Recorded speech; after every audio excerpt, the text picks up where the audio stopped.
All right, Kenman here, and it is double unboxing bonus footage time. What? Bonus footage? This guy is nuts. How are you going to do regular footage? Yeah, I will continue to do one video a day, but some of these projects, they kind of overlap, etc., etc. I like throwing out that bonus footage. I will still continue to give you one video a day. Don't worry about it. Here we are, a couple unboxings today. Gonna be fun. Before we start, not sponsored by anyone, and I purchase everything at retail price. I do these videos because I love discussing knives and sharing info and ideas with others. If you have any questions or thoughts, please feel free to comment below. All right, we got two knives here. Let's just set this bag over there. We'll start off with this one. And let's go. How's everyone's weekend going so far? Finally got some ice here in Minnesota. It is mid-January, and a lot of people like to ice fish around here, and we have not really been able to do that very much. But the ice is now forming. It's starting to get cold, and we're going to go check it out today. I've got extra precautions to make sure we don't fall through. If it is thin, we will not go. But yeah, exciting. Another Rough Rider. What? Box on the floor. If you didn't see my video from earlier, bing, right there. We are getting into some Scrimshaw. And this is adding to it. All right. The other ones did not have this extra sticker. So this must be from the company that I ordered it from, which is fine. Boom, there it is. Mini bag on the floor. This is a Rough Rider Trapper. Go ahead and get that out. You got your clip point blade, little walk and talk, bing. And then your spay blade, classic trapper. I don't know, like some of the uses for these, like hunting uses and stuff. Classic slip joint. They're nice little knives. They're inexpensive. Less than $20 for one of these. But if I put this out here, the one we opened earlier today came with this knife, which is basically the same knife. All right, now I got a yellow one.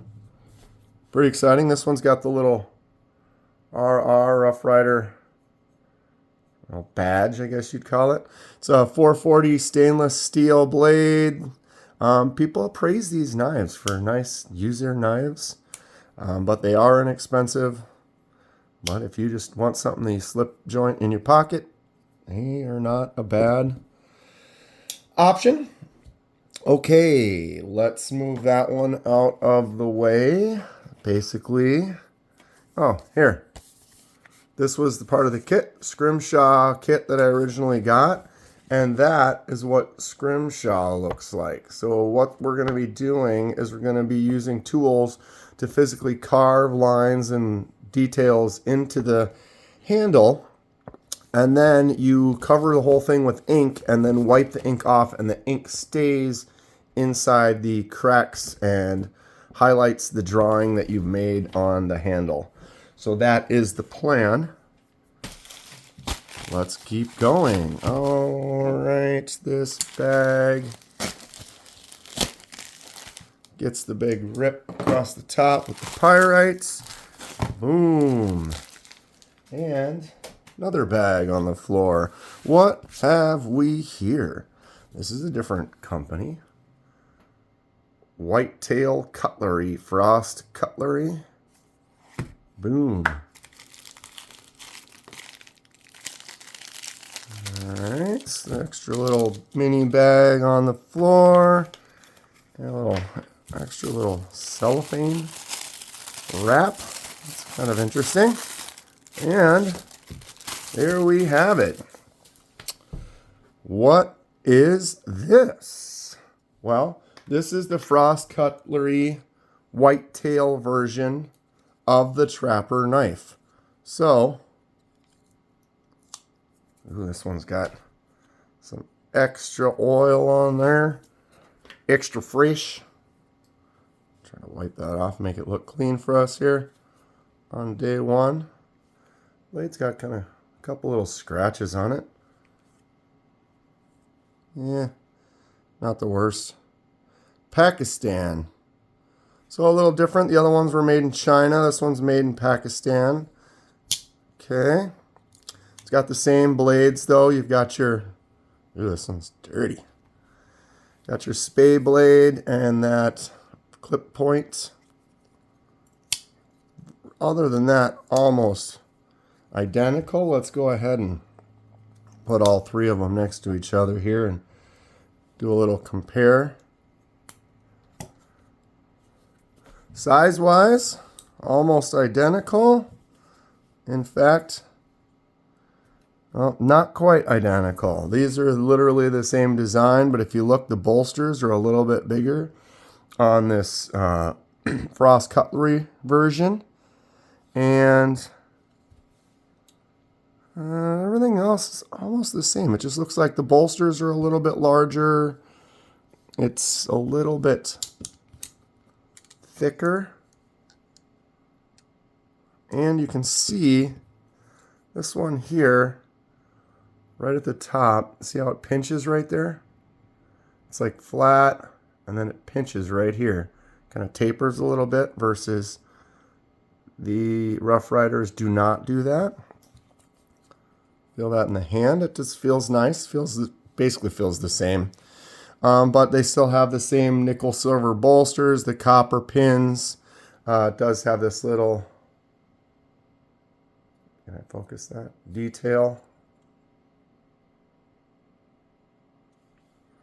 What's everyone think about these knives? Anybody have them, use them, carry them, like them?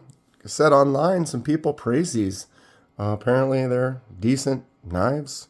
They're thin. Can get a nice edge on them and cut pretty well, I guess. But I like a lockback knife for sure. So these, it's not something I usually would carry. But for the purpose of this project with the Scrimshaw, I need some surface area. So here's a surface area right here. This is bone.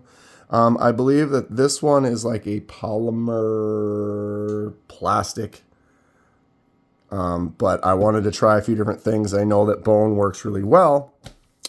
But I saw that some other, you can almost do it on just about any type of surface in a way. So we'll test it out and we'll see.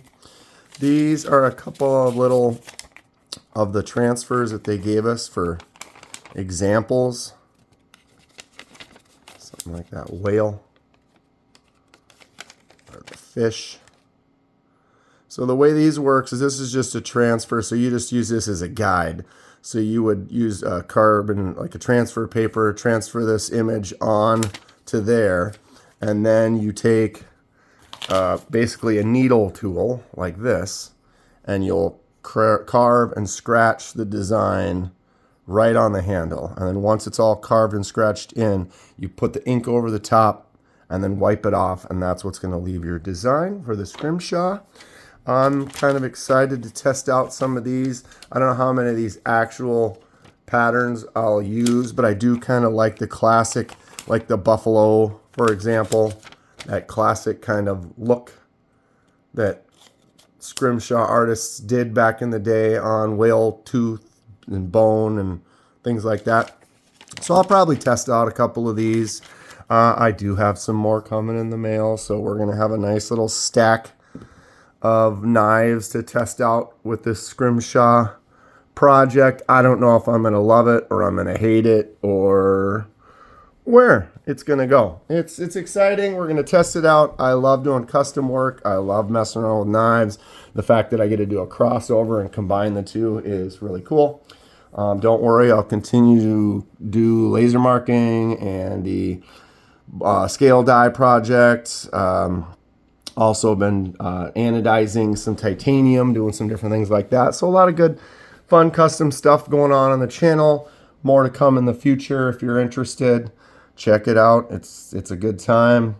That's going to be it for today. If you enjoy what you see, please hit that like button and subscribe if you'd like to see more. Helps me out, and I really appreciate it.